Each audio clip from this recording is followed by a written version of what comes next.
Assalamualaikum warahmatullahi wabarakatuh. Alhamdulillahirabbil alamin. Assalatu wassalamu ala asyrafil anbiya'i wal mursalin Sayyidina wa maulana Muhammadin wa ala alihi wa sahbihi ajmain. Selamat sore pemirsa, senang sekali rasanya kami dapat kembali hadir menjumpai Anda, dan kami akan membersamai Anda sampai dengan menjelang adzan maghrib nanti. Bersama saya Rizfa Nur Aisyah, inilah Bincang-Bincang Maghrib.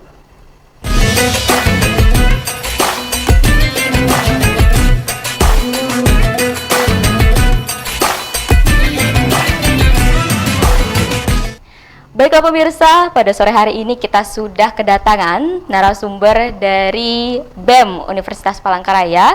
Beliau adalah Franky Okada. Ya, selamat sore Kak. Sore. Oke, sebagai Menlu ya, di BEM. Oke, gimana kabarnya nih? Sehat dong, jadi kita tuh harus sehat. Setiap hari kita harus sehat, apapun yang terjadi tetap sehat. Betul, oke. Dan pada sore hari ini kita akan membawa tema tentang peran pemuda dalam membantu penanganan COVID-19 di Kalimantan Tengah. Iya.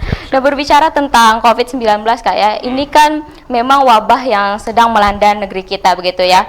Dan tidak ada yang menginginkan hal ini terjadi gitu Kak ya, dan saya rasa juga banyak orang tidak siap dengan keadaan ini gitu.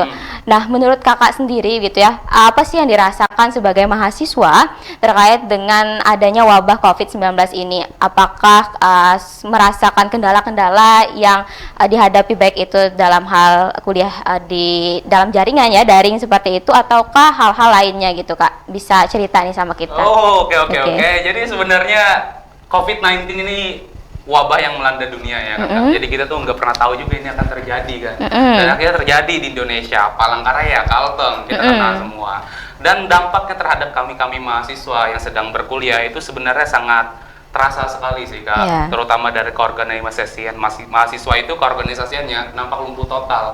Akhirnya kayak diskusi-diskusi yang biasanya kami lakukan itu secara formal, ketemu satu sama lain, saling berdialek, saling berkata-kata, berretorika, itu ya akhirnya digantikan ke online dan juga kuliah gitu loh Kak. Yang seharusnya kami saat ini juga merasakan fasilitas kampus, nyatanya kami harus kuliah online. Jadi menggunakan beberapa aplikasi yang sudah disediakan di internet segala macam juga. Ya udah, akhirnya kuliah online. Dan pergerakan dari organisasi-organisasi juga nih Kak, yang dimana tuh kan organisasi-organisasi sekelas BEM UPR maupun organisasi-organisasi UKM lainnya itu kan pada hakikatnya mereka membuat sebuah program kerja ya, dimana untuk 1 tahun yang akan datang ternyata ya lumpuh juga karena COVID-19 ini. Ya begitu sih Kak, terasa banget. Jadi apalagi di dalam pergerakan organisasi kemahasiswaan gitu ya, terhambat sekali dengan adanya COVID-19 ini. Kemudian kalau menurut Kakak nih, kan kita kuliah dalam jaringan gitu ya, itu tuh sudah sejauh mana sih keefektifannya untuk mahasiswa? Oh ya, keefektifan kuliah online nih Kak ya. Oke. Keefektifan kuliah online itu sebenarnya memang secara kaidahnya sebenarnya kita itu rada belum siap awalnya Kak gitu kan. Karena kita belum pernah mencoba hal kayak gitu ya kan.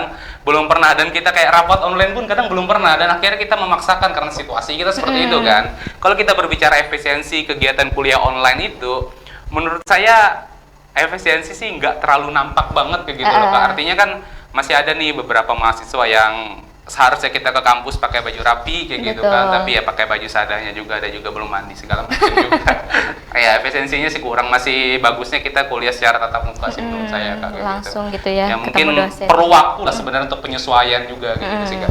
Oke. Itu aja. Terus dalam hal program nih, kayak program kerja dari BEM sendiri gitu ya, BEM UPR sendiri, apakah bisa tetap terlaksana begitu ya, ataukah ada perubahan-perubahan begitu dalam program kerja yang sudah yang sudah dirumuskan begitu? Oke, untuk program kerja sebenarnya tuh kayak kami itu sudah ada juga beberapa kementerian, kalau nggak salah ada 9 kementerian apa 8. Jadi dari kementerian kami itu banyak nih program-programnya kayak gitu. Nyatanya ya itu memang ada beberapa program yang bisa direalisasikan secara online dan ada juga yang enggak. Jadi akhirnya ketika kami beberapa kali lapor, ya memang program itu juga susah dikerjakan karena itu memang mengharuskan offline. Nah, karena dari Kemenpora sendiri itu kan mau ngadain turnamen kayak gitu kan Kak. Nggak ada turnamen online sepak bola Kak, nggak ada. Adanya FIFA doang gitu, nggak ada. Ya kayak gitu sih Kak. Jadi ada beberapa yang bisa dialihkan, ada juga yang enggak kayak gitu. Itu sih Kak. Kemudian terkait dengan adanya ini kan COVID-19 ini, Yep. sudahkah BEM UPR sendiri memberikan kontribusinya gitu untuk masyarakat, baik itu dalam penanganan terhadap COVID-19 ataupun juga pengabdian-pengabdian kepada masyarakat? Enjoy. Jelas sudah Kak, jelas. Itu jelas sekali sudah. Mungkin kawan-kawan bisa lihat di press release-nya di IG BEM UPR ya, di situ ada. Jadi kemarin, aku lupa tepatnya tanggal berapa, itu kami ada melakukan penyemprotan disinfektan di sebuah panti asuhan, 2 buah panti asuhan, yang dimana kami juga membagikan sembako juga di sana. Artinya sterilisasi juga lah sampai pelosok-pelosok. Jadi kayak gitu, jelas ada kontribusi terhadap tetap ada kontribusi kepada masyarakat ya. Kemudian juga bagaimana nih respon daripada mahasiswa? Mungkin ini kan sebagai representatif gitu ya, kakak di sini gitu sebagai representatif daripada mahasiswa gitu ya. Gimana sih tanggapan mahasiswa di UPR sendiri gitu ya terkait dengan kuliah yang kita hadapi dalam jaringan, terus juga adanya COVID-19 ini? Apakah ada kebijakan-kebijakan yang membuat mahasiswa merasa terbebani gitu, entah itu dalam hal apa ya, pembayaran UKT kah, segala macam, itu gimana Kak? Oke.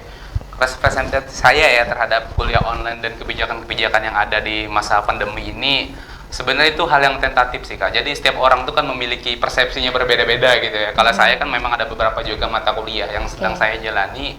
Ya memang ketika COVID-19 ini saya tetap enjoy aja sih. Cuman ya memang kadang di sini derasnya di kota juga. Nah, kayak gitu sih Kak. Jadi memang kerasa banget nih di kota. Kota internet itu kan ketika kita sebulan itu cuma perlu 5 giga normal aja chattingan.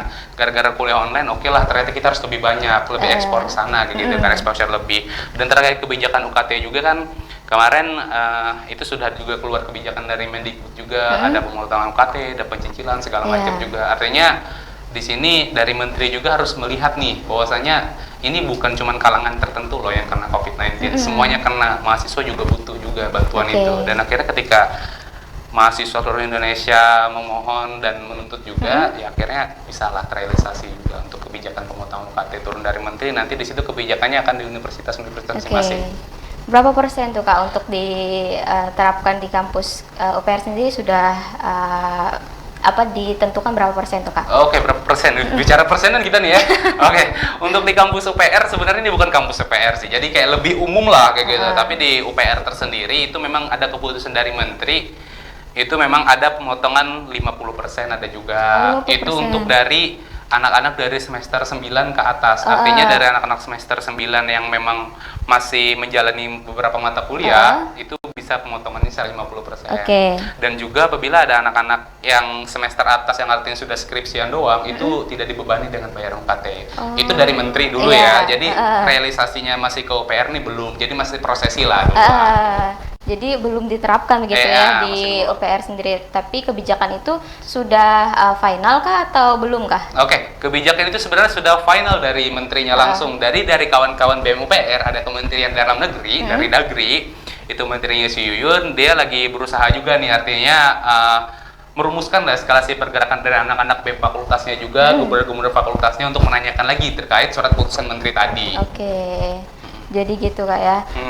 Untuk persyaratan sendiri itu kira-kira gimana ya? Oh, persyaratan. Jadi sebenarnya di situ kalau persyaratan sih sebenarnya bisa kita lihat di kebijakannya aja kayak gitu Kak. Artinya persyaratan itu menyesuaikan juga kayak gitu loh Kak. Memang ada yang kayak saya bilang tadi barusan tuh, ada yang misalkan kita nih semester 9 nih kan.